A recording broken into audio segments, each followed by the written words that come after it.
दोन्ही राष्ट्रवादीचे विलीनीकरण जवळपास निश्चित, दोन्ही राष्ट्रवादी घड्याळावरती लढणार अशी माहिती. तर अजित पवारांना सत्तेतून बाहेर पडावं लागेल, संजय राऊतांचा दावा.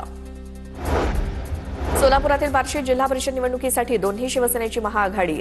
ठाकरेंच्या दिलीप सोपल यांच्या पोस्टरवरती उद्धव ठाकरेंसोबत शिंदे, अजित पवार आणि पवारांचा फोटो. तर राजकीय वर्तुळामध्ये चर्चांना उधाण. चांगल्या गोष्टींसाठी पवार कुटुंब एकत्र आल्यामुळे समाजाला फायदा. रोहित पवार यांचे वडील राजेंद्र पवार यांचं वक्तव्य.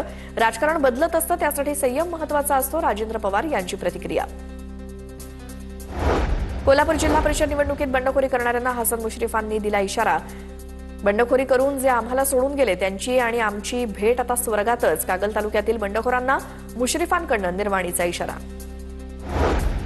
भाजपकडून काँग्रेस नगरसेवकांना 1-1 कोटींची ऑफर.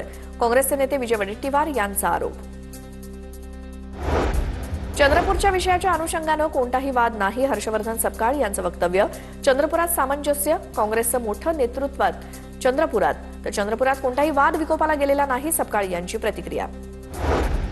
धाराशिवमध्ये जिल्हा परिषद निवडणुकीमध्ये महायुतीत तणाव कायम. यशवंत सिन्हा आणि अपक्ष उमेदवाराला सावंतांचा पाठिंबा, सूत्रांची माहिती. अपक्ष उमेदवारांच्या माध्यमातून सावंत अप्रत्यक्षपणे भाजप विरोधात लढण्याचे संकेत. इंदापुरात हर्षवर्धन पाटलांना धक्का. 30 वर्षांहून अधिक काळच्या सहकार्यांनी साथ सोडली. पंचायत समितीचे माजी सभापती विलास वाघमोडे भाजपात. भाजपचे काटी लाखेवाडी जिल्हा परिषदेचे उमेदवार विलास वाघमोडेंकडून प्रचाराचा शुभारंभ. प्रचाराला कार्यकर्त्यांचा अभूतपूर्व प्रतिसाद. मतमोजणी केंद्रातील गोंधळाप्रकरणी रुपाली पाटलांवर गुन्हा दाखल. शासकीय कामकाजात अडथळा निर्माण केल्याप्रकरणी गुन्हा. रुपाली पाटलांसह समर्थकांविरोधात विश्रामबाग पोलीस ठाण्यात गुन्हा. मुंब्र्यातील नगरसेविका सहर शेख यांनी केलेल्या वक्तव्याबाबत किरीट सोमय्या पुन्हा एकदा मुंब्रा पोलीस ठाण्यात. सहर शेख यांच्यावरती गुन्हा दाखल करण्याची मागणी. तर सहर शेख यांनी माफीनामा दिल्याची पोलिसांची माहिती.